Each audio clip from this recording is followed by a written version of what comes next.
Ethiopia, the nation of fairness, the symbol of freedom, the origin of mankind. Ethiopia Today is the English-language news channel which brings the latest from Ethiopia, mainly focusing on economy, digitalization, culture, history, tourism. Thanks for stopping by. I'm Brooke from Ethiopia Today. Our presentation focuses on reflections on the formation of the new Ethiopian government and the Prime Minister's new cabinet. This is from Aljazeera, translated by Kings of Abiy channel. And we invite you to listen. Prime Minister Abiy humbly asked cabinet candidates to serve their country without discrimination and with open-minded diligently to fight against corruption and bad habits. This is indeed a huge and true perception for the new government of Ethiopia, Aljazeera news presenter said. He talked something interesting here, says Kings of Abiy. Particularly the PM urged the cabinet to refrain from any kind of self-interest and racist behaviors, and to work together for one country. The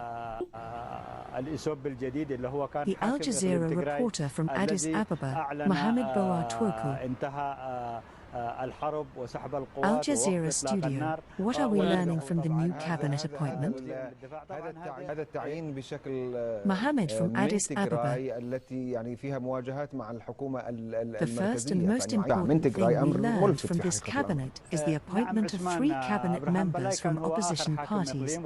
This is a great initiative, though it needs proper care to build up as compared to more democratic countries, Koa presenter said, comparing with his American democracy. The other thing, the PM's assertion that his cabinet need to fight and repel corruption and all sorts of discrimination, whether it is ethnic, political or any kind. Another important thing about the cabinet is the ethnic composition. There are Somalis as the Minister of Finance, and also Dr. Abraham Belay from Tigray region as the Minister of Defense. Dr. Abraham Belay formerly worked as head of the transitional government of Tigray, and who has also played significant role in the federal government's ceasefire decision. This is something that's eye-catching. How could this be possible? The reporter asked. Abraham is from Tigray and appointed to become the defense minister while the government is fighting against his regional government. Amazing. The other thing which is opening the eyes is the absence of Dr. Salshi Bekele from the new cabinet. Salshi was the main player on GERD issues and expected to become part of this cabinet, but this was not the case, he added. This comes as a surprising everyone. That's true indeed, but we later learned that Dr. Salshi Bekele was appointed in a ministerial position as the chief negotiator and advisor of GERD and border crossing rivers. The new government totally focused on the subjects such as works and ethics and economy rather than conventionally hot issues about Ethiopia like Tigray war, GERD and the mounting pressures coming from international bodies. The other important thing we noticed from this cabinet is the ethnic composition, which well represents nation's ethnic diversity. Koa also brought another speaker from Al Jazeera. The speaker who was so annoyed and frustrated by the silence of both Sudan and Egypt. After the formation of the new government for the next 5-year term, there are 22 cabinet appointments have been approved by the parliament. About 11 new offices have been set up, and 3 cabinet members from opposition parties, which is the first in its kind. He as well is astonished by the appointment of Dr. Abraham Belay as the Minister of Defense. He was the one who was appointed as the President of the Transitional Government of Tigray earlier. He was asking reporter from Addis Ababa whether we can say that there is proper consideration to make the cabinet proper ethnic composition. Yes, brother, he replied. As we can understand from PM's presentation, yes, the composition seemed to reflect ethnic diversity of Ethiopia.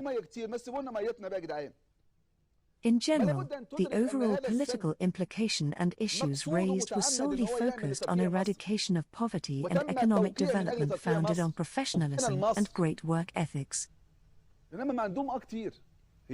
known issues relating to Ethiopia raised during parliamentary dialogues or presentation from PM.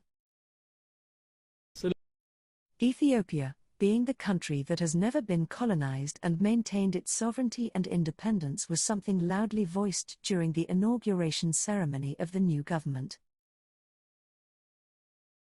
The cabinet reflects ethnic composition and accommodates members from opposition parties, and PM urged all to work together in harmony, in open-mindedness, open-heartedness, and willingness to manage various differences and contribute their part in the national development.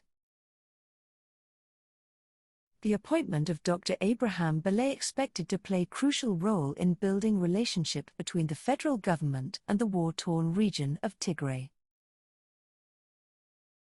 As there are segments that consider the people of Tigray and TPLF as the same.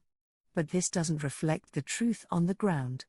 There are various organizations and parties working currently and strongly oppose the ideology of TPLF. So working closely with those parties and uniting the people of Tigray under them will be a pivotal element, which was also echoed by COA reporter. The appointment of Professor Birhanu as Minister of Education from main opposition party is a huge step forward.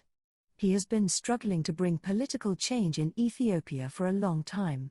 He was in exile for his strong opposition on the then government of Ethiopia. But he came back home 3 years ago after Abiy's appointment and his welcoming political reform. Let me also tell you one more thing that has surprised me. The great figure who has been a significant player in GERD, Dr. Salshi Bekele, was missed out from the new cabinet. His name has been a famous one for most. What is the implication of this? He asked. No one expected this. A bit of strange thing. Because he knows the GERD matter very well and yet not appointed. But the new appointee is also well educated and has great experience in related tasks. However, as we've already noted earlier, Dr. Salshi Bekele is appointed as the chief negotiator and advisor of GERD by PM. So we hope this clarifies the confusion or the surprise feelings observed. Samir Shukeri being questioned by Umar Adib regarding GERD issue. He started his question by asking whether Egyptian government and the Sudanese have any preconditions or criteria for GERD negotiations. We are so frustrated and tired of. What are doing, he asks. He continued, we have been saying that there must be binding agreement before the filling of the dam, but they, Ethiopians, rejected that and continued. They are so proud up themselves, and even it looks like they don't want to take part in any form of negotiation.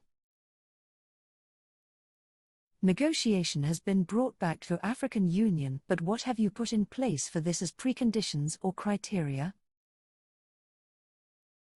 We spent so long and so frustrated by your dealings of the issue, he added. Samir answered, there is no precondition or criteria Egypt is demanding right now. What we are demanding is the resumption of negotiation as soon as possible. That's all. However, from the Ethiopia's side, they always claim that they're ready for the negotiations, but this was not the case.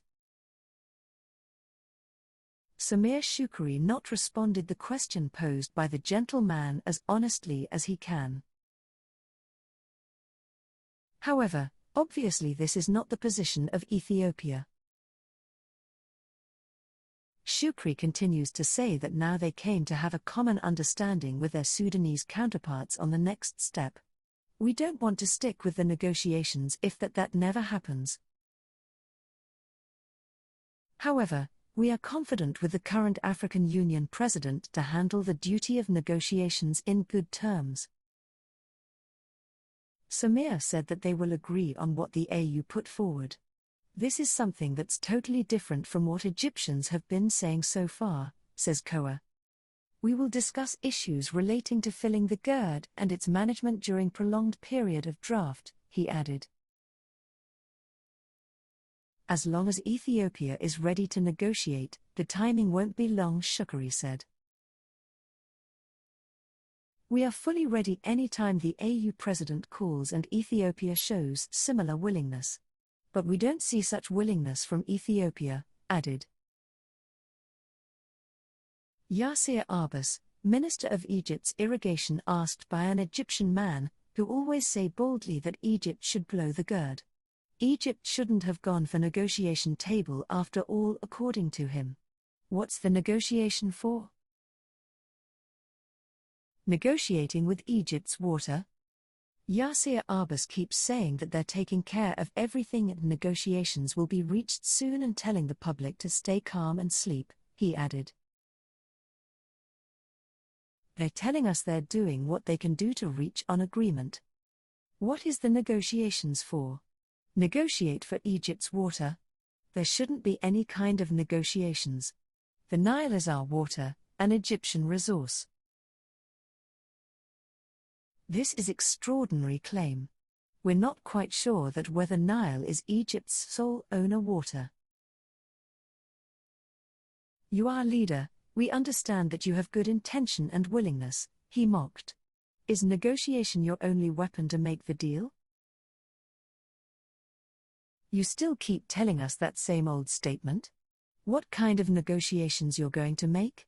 What sort of negotiation is that, and for what? He continued. Tell us what's the negotiation for? Until when? The so-called negotiation seems to be a new finding for them, he says. Look, we waited for 6 years, what have you achieved so far?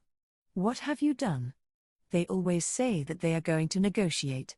We'll negotiate, keep saying same old school story. You're in political earthquake and filled with fear, he added. If you listen us not to sign the 2015 agreement, you wouldn't end up with this.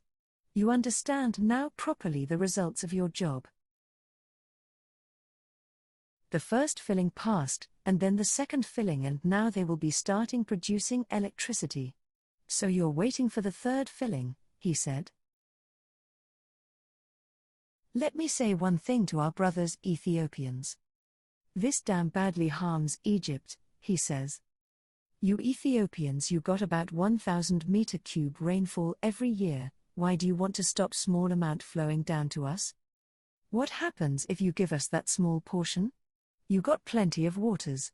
What kind of disgrace and shameful position we are in, what sort of weakness we are in? He is urging the authorities to fight against Ethiopia and blow the GERD. You're just begging Ethiopia instead of blowing the GERD. He continued to say that the GERD being built to bow down Egypt, so what are you waiting for? The negotiation is aimed at to this end, he added. Ethiopians have several rivers, there is no need for them build a dam on the Blue Nile River. Why is it necessary? Do you think the Ethiopians want small water coming from the Blue Nile? No, never. Find the answer from Israel, he finished off his emotional speech. We don't think the gentleman knows well whether Ethiopia has full right to defend itself from any aggression of what he is suggesting. Does he think Ethiopia just sit down while Egypt blowing up the dam that is being totally financed by its people? What about the Aswan Dam? Does he know that Aswan Dam is in a similar risky position if war is the solution for the issue of GERD? But Ethiopians never had a plan of such kind of destruction. Ethiopia is always ready to negotiate but strongly oppose any kind of monopolistic aspiration. This is fair nation, Ethiopia has been feeding you and this will not be changing forever. That is the reality on the ground. Egyptians don't worry, just trust what Ethiopians are saying. If you would like to learn more about Ethiopia and generosity of its people, refer to what Prophet Muhammad had to say. Thanks for your time. If you enjoyed our presentation, please give us a like, and share this to others. Don't forget to subscribe to our channel so that you will be notified as soon as we upload new videos. And also feel completely free to comment. Thanks again.